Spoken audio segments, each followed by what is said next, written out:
Okay, guys, we got this video here by a smaller content creator named Blessings Stranded. Very interesting, unique name.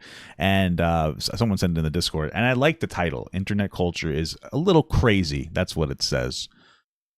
Of course, this is the PBS version of this video.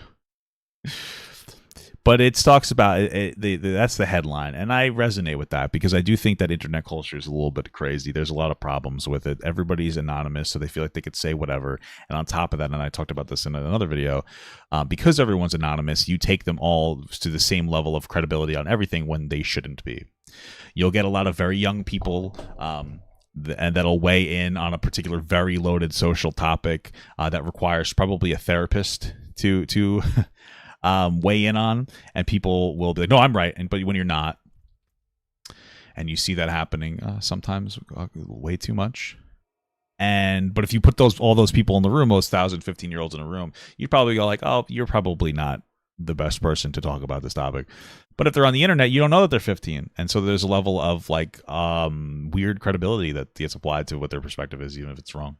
So let's get every time. Let's start this video. To a place where the internet has turned into a place where everyone is too adamant about putting themselves and others into shitty little boxes and then basing their entire worldview around them. The way everything has been divided into camps and people are seemingly forced to choose one. Otherwise, they risk being ostracized feels nothing short of dystopian. And watching so many regular people be shoved down the pipeline of radicalism as a result is genuinely sad to watch. I remember that's pretty based, to be honest with you. There is a thing that people don't talk about a lot where people will always talk about the alt-right pipeline, especially the left. They love it. And I am a lefty, and they always talk about the alt-right pipeline is when Ben Shapiro on your feed, which maybe there is a truth to that.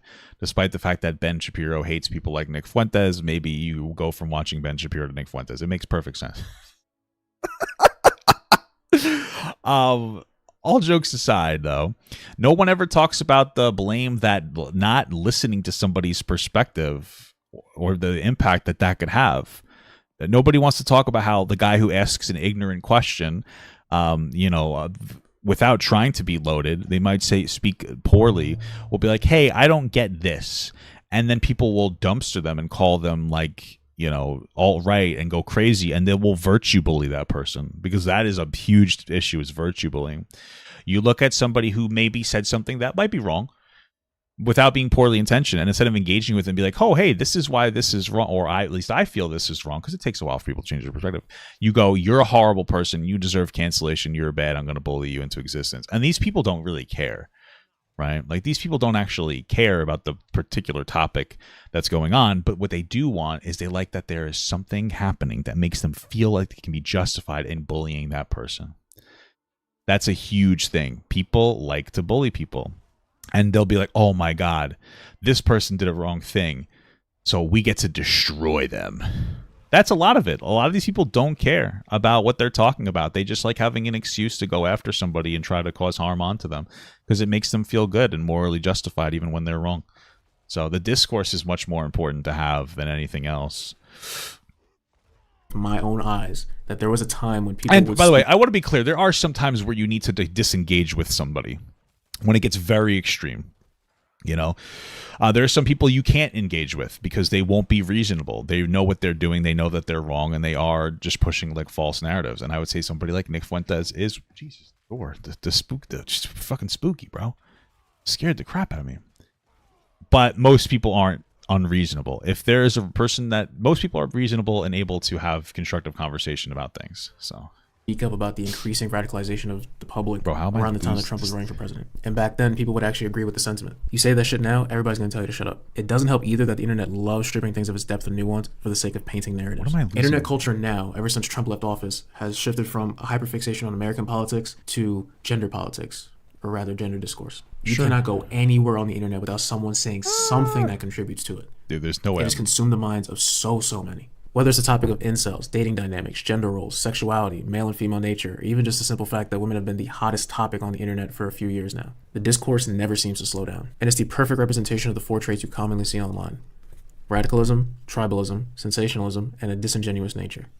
I'll start with tribalism. The mindset of, you're either with me or against me, and in that case, you must intend to do me harm. This is mainly where binary thinking and a lack of empathy starts to begin, and it is so common to see. That's why I'm non-binary. I'm not. That's silly.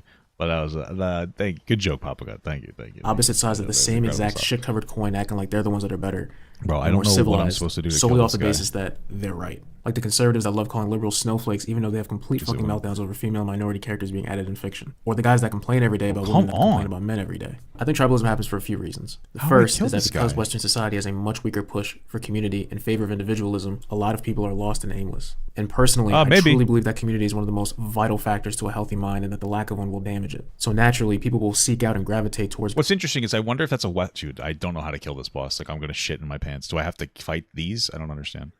It's interesting because it's so interesting because it seems like that individuality comes from conservatives in some aspects, but then at the same time isn't from conservatives. They'll talk about how you need to be part of a community when it comes to like God, religion, and things of that nature. But then they'll talk about individualism when it comes from a societal perspective in order to like push yourself and help yourself better, rather than focusing on like systemic change. They'll focus on like individuality having the primary impact on a particular thing. It's just interesting. And then obviously progressives not as big into like religious values or even I would say into small term community values, but they're much bigger when it comes to broader community values through the support of things like some form of universal health care. So it's very bizarre. Groups that will accept them and respect them. Real life communities are great, usually, but online communities tend to be terrible. Like all of them. The people that camp online tend to be much less well adjusted. So that's already bad to start with. And then you add the fact that most social medias are set up in a way that rewards you for being popular. Like I don't think people understand that a tweet getting 50,000 likes doesn't mean you're right.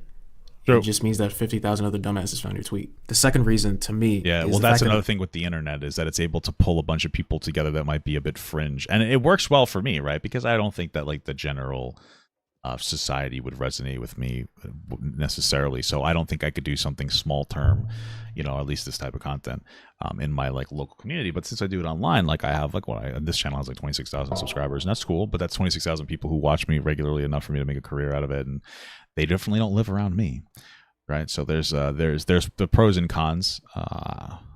At least for me personally as a pro, right? I would say that's not a con though. already exists on a mass scale. People see the fights going on daily, so they feel pressure to choose sides. That's and true. The third too. reason is that, of course, that's many also people very true. And people don't feel like they can be apolitical anymore, which I think is okay. I think it's okay to not be political. But with how crazy things are, you being apolitical, you might as well just be supporting the other perceived side. And then that spawns your fence sitters. Not centrists. It's okay to be like more in the middle, of course. But you have your fence sitters, people who intentionally try to take a middle ground perspective on all topics, that they can see both sides regardless of what the topic is, and then give some bullshit perspective hoping to satisfy everybody, but really just comes off as like a disingenuous like bullshit thing. So there's a difference between acknowledging both sides of a particular argument versus being like a fence sitter where you're just trying to be agreeable. Sometimes you have to say things, you could say them productively and intelligently, but you can't just always be agreeable. That's just not how it works. So just side with who they inherently agree with more, but they stick with that team even to a fault. I've seen people disagree with the most level-headed takes just because it didn't come from their side of the coin. All of this is what makes the term "pick me" so interesting. Even though it's been used in other contexts, it's primarily used to shame women for going against the grain in any way that doesn't support today's current movement, with the name suggesting that she's only doing it for male validation. Sometimes that is true, though. There are times, like Pearl, that is total pick me energy. So the ironic thing is that it's primarily used by other women, the type to swear up and down the timeline how pro-women they are, which is true until it's a woman that says something that they didn't like. I don't think I need to explain how backwards this is. It also highlights another thing about the tribe mentality, which is that the moment you say or do anything they don't like, just to be clear, it can be true that people are looking for that validation, but always applying that to every single situation obviously isn't the correct way to operate with that, because it's very easy to get to a point where you're just invalidating somebody's perspective. With Pearl, I've consumed like a works week worth of content from her, and I could safely say she has no actual moral foundation and just says things for money and attention. Whereas though you can't say that about every single person, especially without knowing them, and it gets to a point where you're just saying that person, you're just trying to invalidate that person's existence without actually engaging with their arguments. So you can't really just say, oh, you're a pick me. If you want to get to a point, you can, if that person is truly being one, but there has to be certain stipulations. Some women just disagree with some things, and that's what's beautiful about the people. They all have disagreements, right? Like my wife is a woman, and we have conversations, and she agrees that there's areas where women still face unfairness, but when she looks at mainstream feminism, she sometimes cringes a little bit. Or not even mainstream, let's say TikTok feminism, right? Because TikTok feminism is just fucking It's not real. It's just a bunch of dumb kids. So they'll kick you out. where the fuck A is this similar kind of Mirage? bullshit can be seen when this white woman on Twitter called one of the senators the hard R after he passed those unbelievably aggressive abortion laws. Whoa! And to not much surprise, yet still disbelief, there was nowhere near enough backlash towards this. What the fuck? And I even saw people, Put it off the screen. black people, in support of this. Now, looking at the number of quotes, it definitely caused a reaction, but it wasn't the Oh right my one. God. It's also disturbing how many people are willing to celebrate a death or an illness against an individual that was part of an opposing group, and then justified, of course, by falsely painting them out as the devil for having different opinions. It's so gross. Tribes, of course, also have leaders, and in Oh, Hassan. What does it say? Little girl, fuck Kevin Samuels. I hope he dies again. Okay, George Zimmerman on our tour signing autographs, and Kevin Samuels is the one y'all want dead. True. how many people are willing to celebrate a death or an illness against an individual that was part of an opposing group, and then justified, of course, by falsely painting them out as the devil for having different opinions. It's so gross. Tribes, of course, also have leaders, and in this case, they're an endless number pretty much. But what's scary is that most often, the ones leading are going to be the loudest and most passionate ones in the room. Even if they're not trying to lead, people will still follow, because that person possesses a level of energy, time investment, and more importantly, confidence that other people wish they had. Sure. And these tend to be the absolute worst people to follow. Oh, Not to mention that a lot of got leaders and 'em. movements in general play towards certain issues and emotions to get people affected by those things to side with them. Which reminds me of someone in particular. Yeah. I am so fucking tired of seeing the internet's new Donald Trump and hearing all these god-awful think pieces and tantrums over his popularity. He is the perfect example of sensationalism. Where's the Mirage? Every time I think he's gone for good, he's forced back onto my feed all over again. This these was aren't easily Mirages. one of the most cringe interactions I've ever had to sit through. And y'all gave her $4 million for this weak-ass response. I guess. Ever had to sit through. And y'all gave her $4 million for this weak-ass response. I don't understand. Okay, I guess. 4. His entire brand is that he's a forbidden messenger that the world is out to get. That he's the one that will lead the revolution of masculinity against modern society who seeks to destroy it. Okay. And then what do y'all do? Instead of speaking on him once or twice, then never again, you continuously feed into that image, crying over every last thing he does, making him more popular, spreading his message even wider, and giving I mean, maybe, but also just keep in mind he is a sex trafficker. Like it's a little. But he's not wrong about the way that keeps Andrew Tate alive. Is people constantly talking about him? That's absolutely true. He does pull views. But then also let's keep in mind like he's Tregan Films super chatted $1.99. Papa based. That's what I'm saying, brother. Thank you.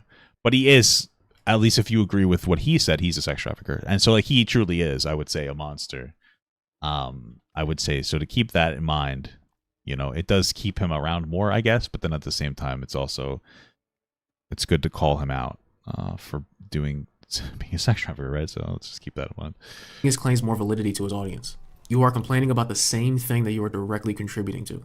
I guess. Your tip, if being hated for the truth or having the balls to say something, Fundamentally speaking, what we're saying though is that you really can't criticize somebody without them being more popular, and so the argument to me comes to like you just can't criticize anybody. Where the fuck did this little asshole go? I'm so confused. Whatever. is a Oh, key here it part of is. someone's identity, your best bet is to literally ignore them. As in, I do don't know not give them about the that. attention that they need. In general, the best way to handle a Maybe. lot of shit is to simply ignore it. Maybe. I feel like I disagree with that fundamentally. I mean, how do you have discourse about certain? Well, you're talking about like tribalism being very negative, which it is, of course. And how other people instantaneously without listening to their opinions, and then you're saying just ignore everybody else and just basically agree with yourself and not engage in discourse. I don't think that fundamentally that's a good message. So Or at least not feed into it. I don't know if you've ever seen tweets where all the replies was just unrelated nonsense and basically everyone was ignoring the original poster. It's quite rare. But that to me feels like the ideal way to respond to someone saying dumb shit online. Instead of everybody getting riled up alongside with you, turn that post into a good unrelated laugh instead. But unfortunately, the majority of the internet seems to be allergic to the idea of ignoring things it doesn't like, and especially things it doesn't want to bring the wrong attention to. In today's age, you have a group of people that rely on call-out culture as a way to tackle all issues, trying to use that method against a group of people who are anti-culture. I won't say their hearts aren't in the right place, but how many times can your method fail before you... whoa, the Jake Doolittle and Orange Peanut thing. That was a fun video. Yeah, for sure. There are people who engage with call outs. I mean, but that's like all news media, right? And so I think there's a place for it done constructively. As long as there's a positive discourse being able to be held. Like that is literally what's missing, I would say, in our society is that discourse. And what we're saying is that we can't, I think that on a fundamental level, if you want to criticize the way that those two go about it, that's fine. But on a fundamental level, like the discourse is a very needed thing in society. You decide to step out your box and think, maybe we should try something different. Instead of making And also, like, you kind of need to call out Andrew Tate or the people like Andrew Tate because people will downplay the true harm that he's caused. And it's good to call him out and be like, hey, this is a bad thing, guys. And I think that that's been done somewhat effectively, for the most part. The worst think pieces about a situation you have an inherent misunderstanding of due to a very intense bias. Whoa, Both sides fail to understand that your Exactly, ideology sorry. towards things like these only works amongst like-minded people. You are barely convincing anyone Hey, that it's leans Mr. more Beard. towards the ideologies you hate that they should change with these kinds of videos. That's true. I understand that. That makes sense to me. Okay, I do understand that a lot of videos may not be effective in getting the other side to engage with them. That's true, and a lot of times it can be just kind of this gratuitous masturbatorial conversation or situation where you're really making content for other people who already agree with you rather than people who disagree with you. And I get that. I do think that there's a place for that. I don't think everybody has to be effective at trying to bridge the gap.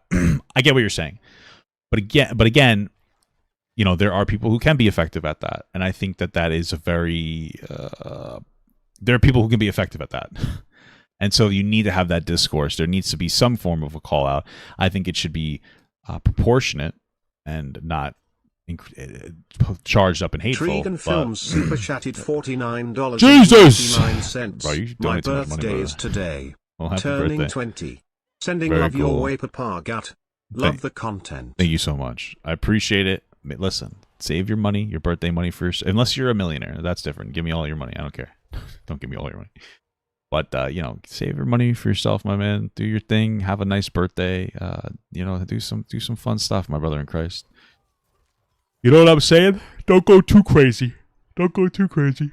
It's really just circle jerk content served in a pretty package for like-minded individuals to gobble up. Especially considering it is extremely common for people to seek out this type of content to help soothe the anger caused by interactions revolving around the same topic. The hysteria around incels in general is also a great example of sensationalism, through a different angle. Now, I'm in no way denying that it's a real issue. Hearing about a nail salon getting shot up because a guy felt that entitled to certain women is not fun.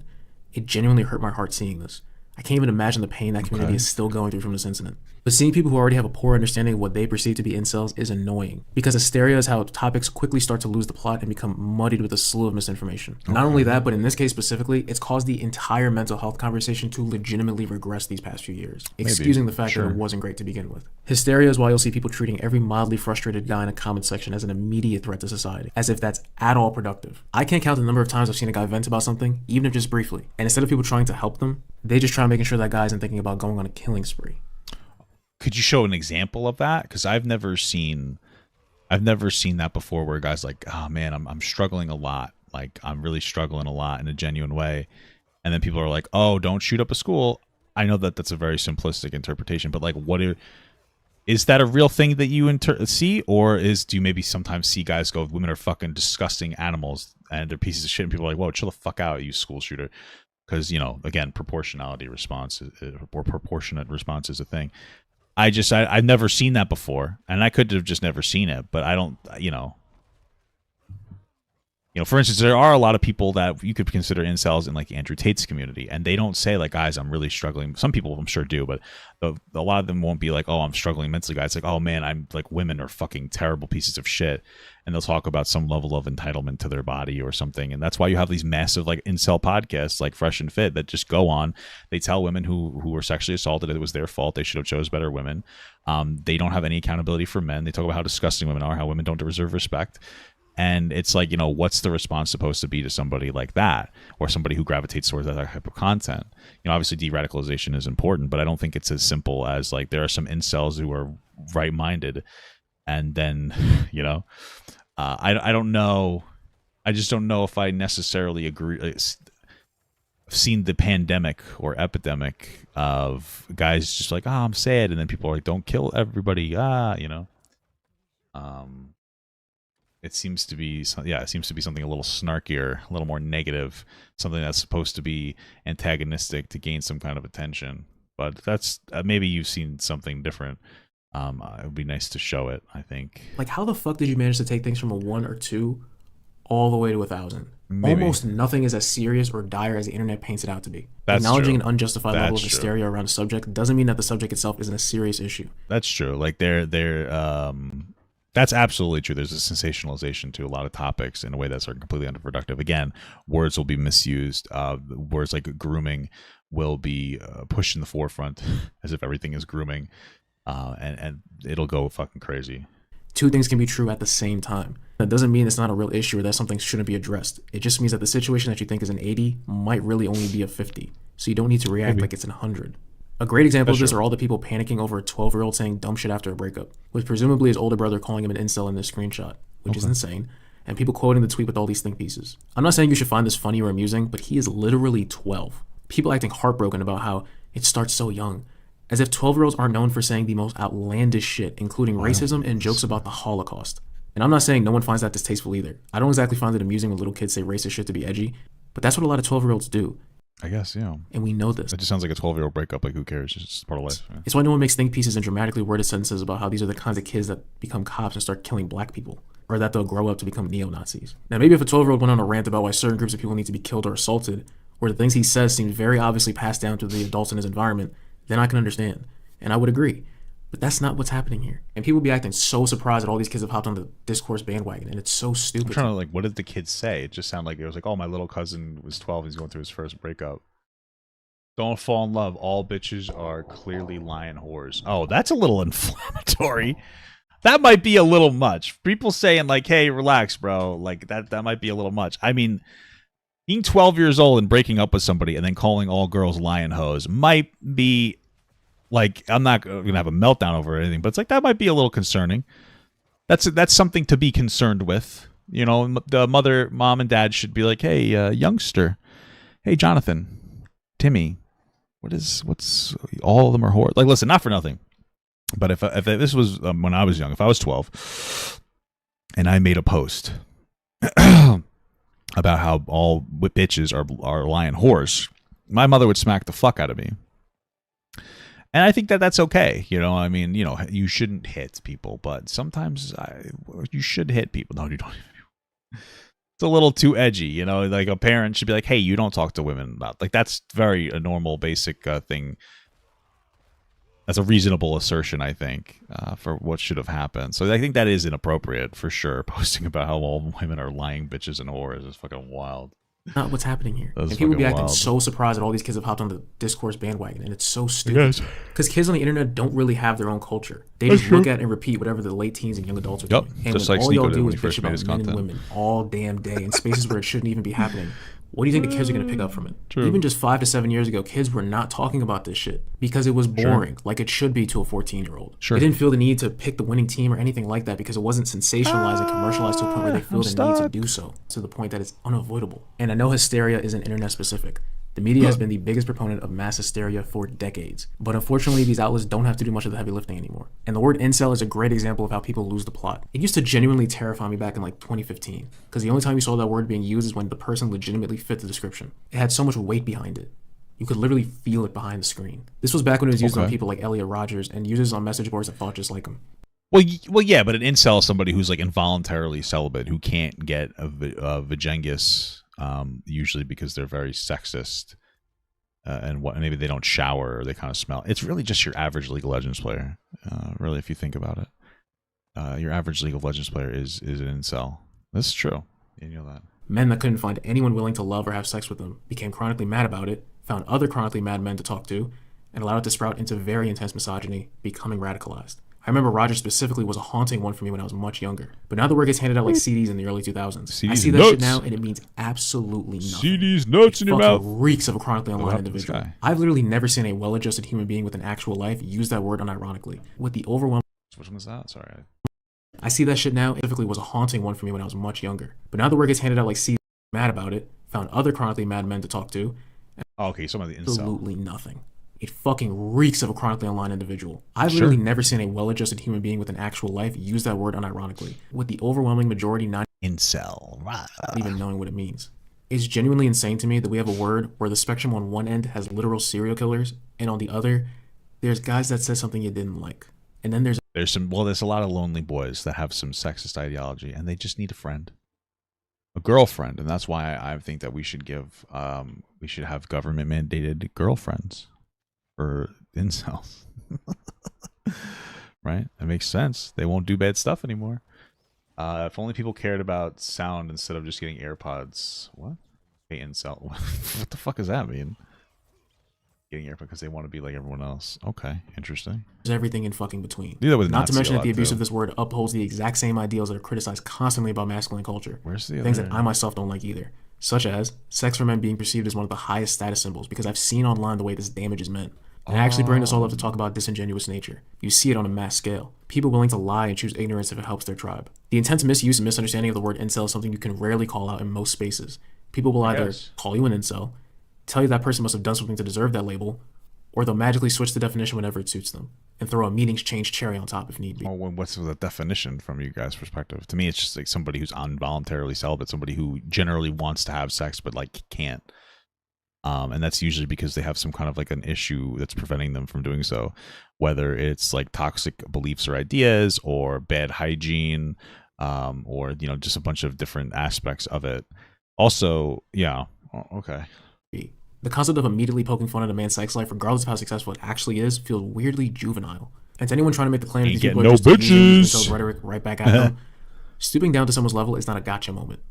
It just makes you look stupid. I think I don't say reinforcing the incel rhetoric that women are these magical beings capable of changing a man's life just by existing is a gotcha. The internet is so disingenuous that it sometimes feels like everyone hiding behind cover throwing rocks at each other. And not only do they all think that everybody else threw the rock at them specifically, but they all deny having ever thrown a rock. And they're completely serious too. If it was one or two people, that's to be expected. But on this big of a scale, it's horrifying. Which leads me to the final trait, radicalism. Okay. Most people start out normal. They hold their own set of beliefs, some more strongly than others.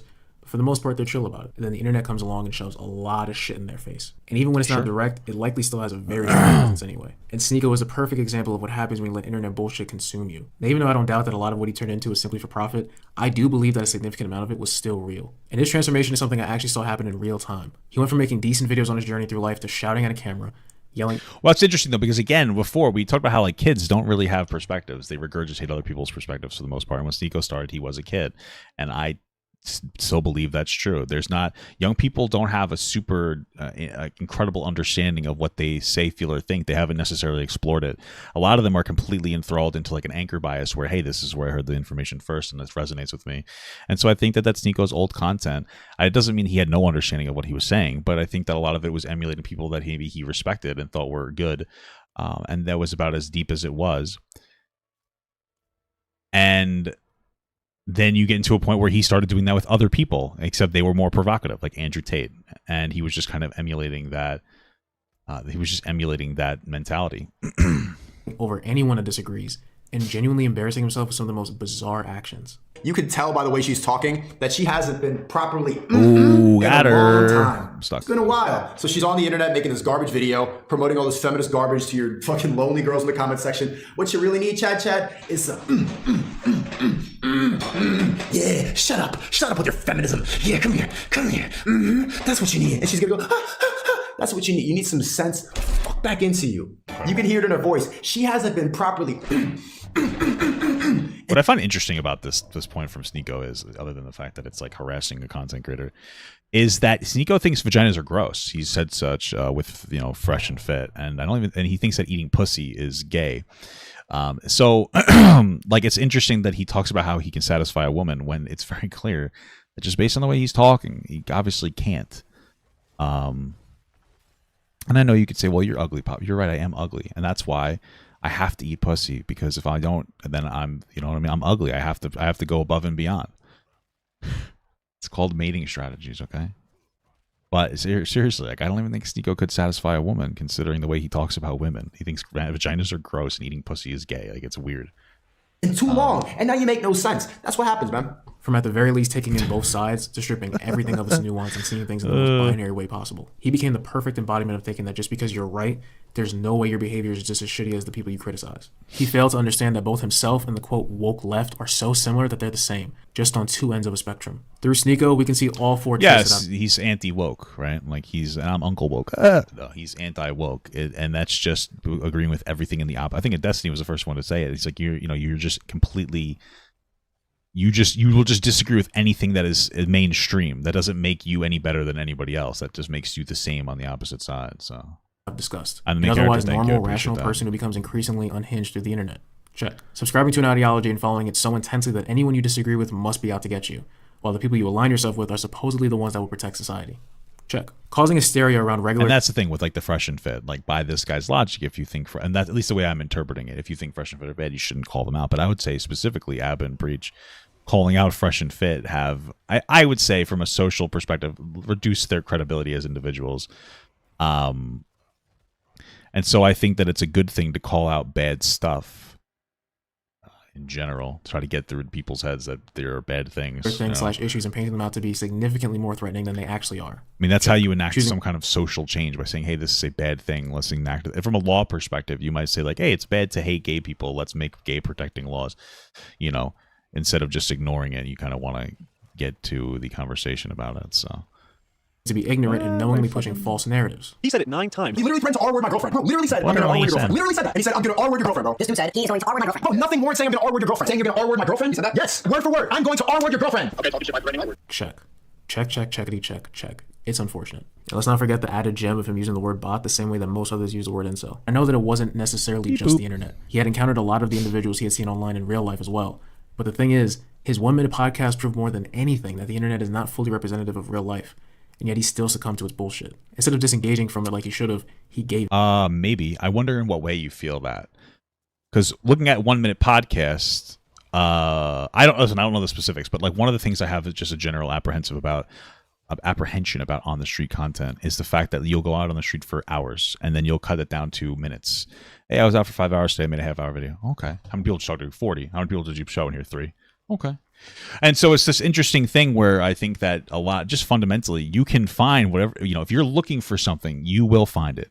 You will go through different different gymnastics to justify, like, whatever your thought. And I don't do that because I'm better than you and also fat. I can't do gymnastics. No, but and so that's one of the issues with on the street content is like, can you get an accurate representation of what's actually going on if you're cutting it up into very small tidbits? I'm not saying you can't do that. You can't create the content. But what I'm saying is that like we have to keep that in mind. And so I would say that your statement that not everything is the same as it is on the internet is true. But in this case, like we don't really know what is necessarily true because he might find the most radical, silly people to go, hey, they're bad. So. And became something that I genuinely don't think his younger self would have been excited to see. I also know he was having relationship issues at the time prior to his descent, which was likely the reason he was even able to snowball this badly in the first place. He may not have been in a place of pain, but he was definitely in a place of frustration. And this loosely brings me to how I'd like to close off this video.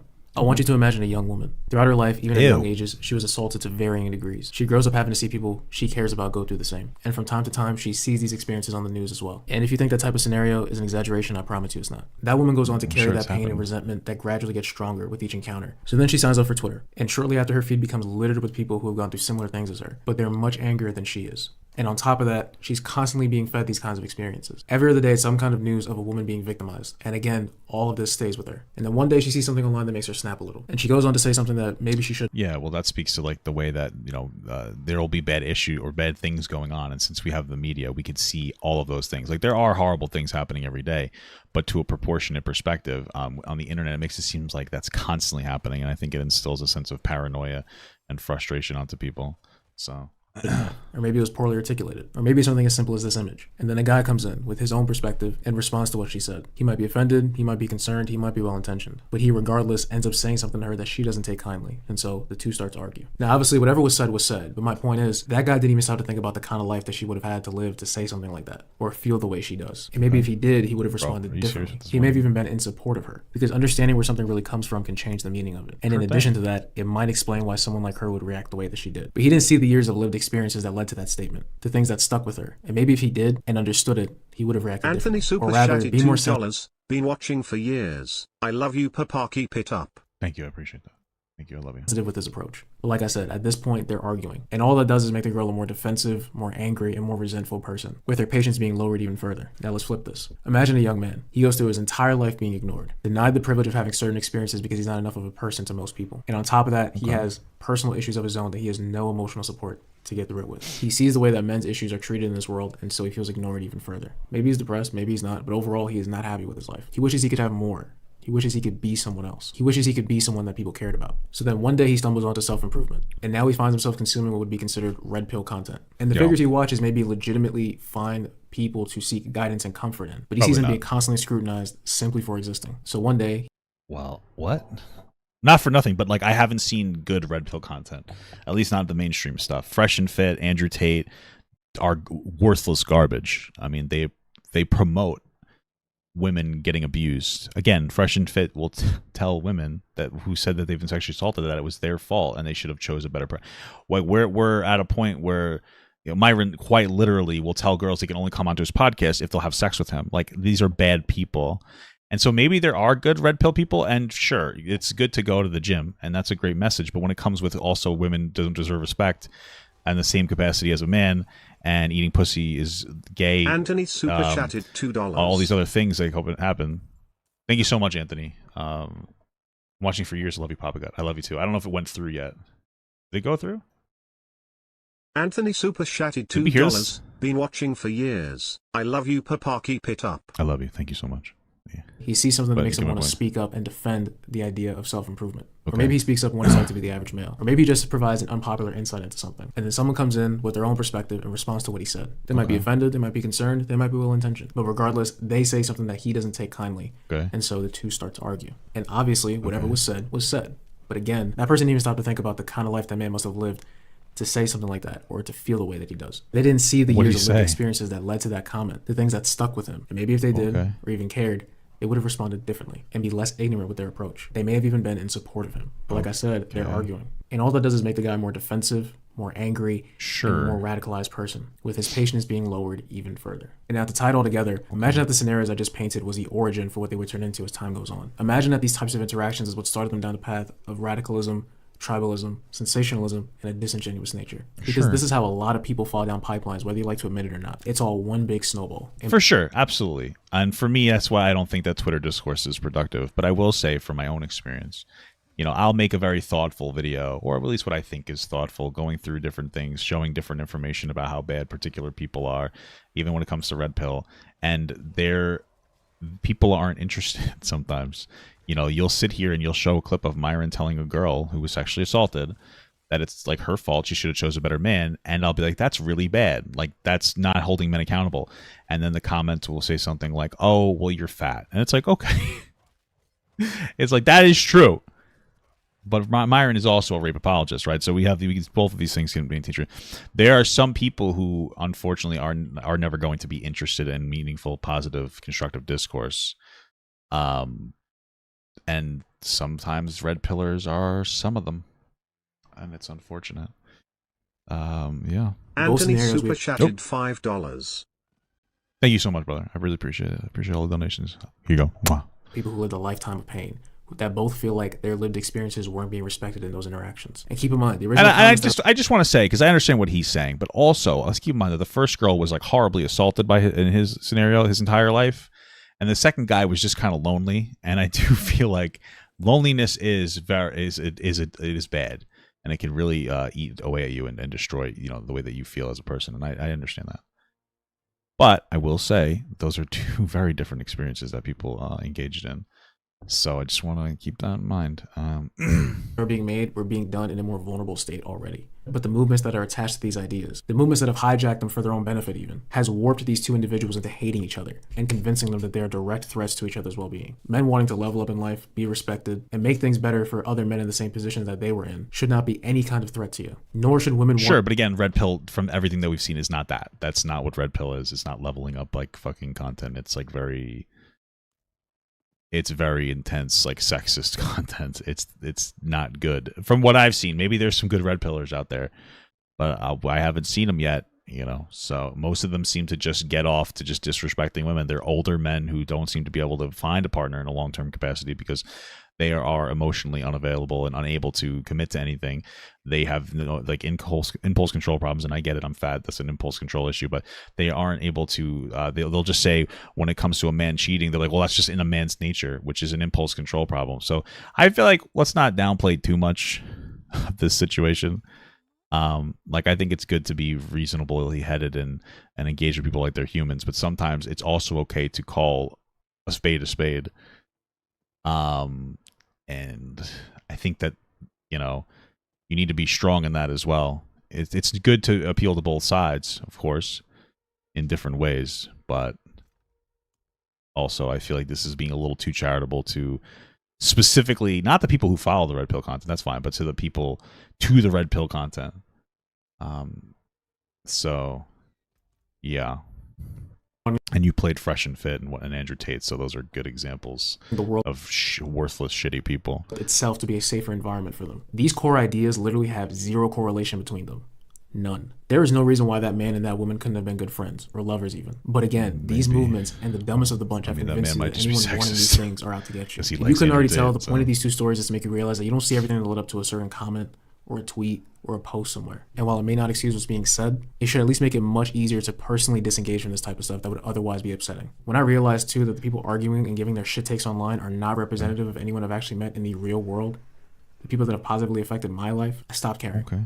And I haven't since. Shit I see online barely gets under my skin anymore. I really do hope this video changed a few minds, especially anybody going down a dark path because of the internet. Empathy for one person in a group does not mean you empathize with all of them or the worst of them. Everything exists on a spectrum. So please try your best to stop viewing individuals as a part of a bigger collective and interact with them more on a smaller scale. Because the more you force people into boxes, the more you force them to choose, the more polarizing you choose to be as a person and with your discussions, the worse everything is going to get. And to clarify, I'm not here to police anybody how they should be spending their time or engage with others. I'm just calling shit out how I see it. And I honestly believe that it is better for both you, the individual, and everyone collectively if we all just realize that arguing over the internet and expressing nothing but vitriol is a net negative for everyone involved. Especially considering that nobody in an internet comment section actually gives a fuck about anything you have to say anyways. That's true. If they weren't already eager. It's just numerous people exchanging negative energy that they're going to carry into the next interaction. Name me one time where two people were arguing over the internet. And I'm not talking about pre-planned debates. And then the other person sincerely went, hey, you know what? You got a point, man. Thank you so much for educating me, man. I'm so sorry. You have a great day, man. You can't. Internet culture is a lose-lose. The only way that you can win is if you disengage completely. Damn near for good. Y'all know misery loves company, so why are you letting these people drag you down with them? They don't actually want anything to change. They want revenge. They want what feels good. They want power. And your time on social media should be making you mad on a daily basis anyways. Because nothing in your life should be making you mad on a daily basis. It's not healthy. I find it a little interesting that we brought up these two scenarios of like a guy and a girl who were wronged in some capacity, and that when they argue a particular issue, they're arguing through their experience and how it negatively impacted them, and that we should be more human to each other and realize that we're people with different experiences, and then talk about how the people who are debating online are just just power hungry and don't actually care about the change. I just feel like those two points don't coincide with each other. Like, I don't know that you could support both of those ideas of humanizing individuals debating while also dehumanizing individuals debating. It just doesn't really add up. This video is interesting. I like some of the topics, but I feel like some of the things being said are words. They're just words. I'm not trying to be like rude or anything, but some of the things don't really operate well with each other. Hey guys, be more empathetic to people online. They're people with experiences and trying to express that. Okay. Hey guys, nobody on the internet is well intentioned and not trying to be productive. Those are two very interesting broad statements. You know, I think that there are some people who are genuine and some people are trying to be hateful, of course. I think more than anything else, though, it's that like when it comes to talking to each other in comments, you're not going to really be able to get through to each other because there's an inflection missing, and there's a speed to there's just a pacing to it that's just not constructive, and people are also very debate brained on the internet, and I think that also fucks it up a lot of it too, where there's a lot of people who are looking to win, right? But yeah, okay, maybe I'm just wrong about that, and that applies to disconnecting from things that disturb your peace.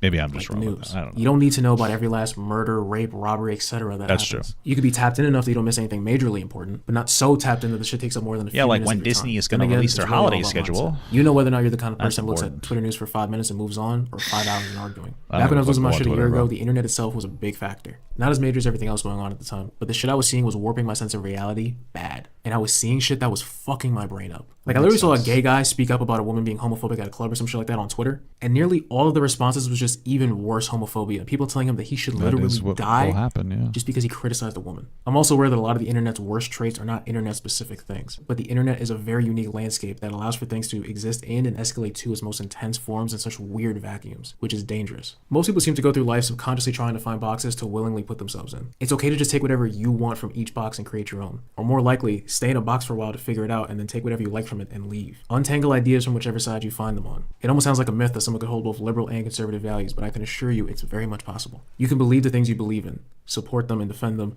Just don't let yourself become radicalized. Try to understand that whoever's talking may not really be responding to you, but rather months or years worth of frustrating things that they've seen from people that you remind them of. At the end of the day, most people just want their pain to be respected. And it really is sad seeing people rip into each other that could have just as easily been supporting each other instead. A lot of us have already tread common ground, but with all the bullshit that goes on, we wouldn't know it. In this day and age, you wouldn't even believe it. Okay, cool beans.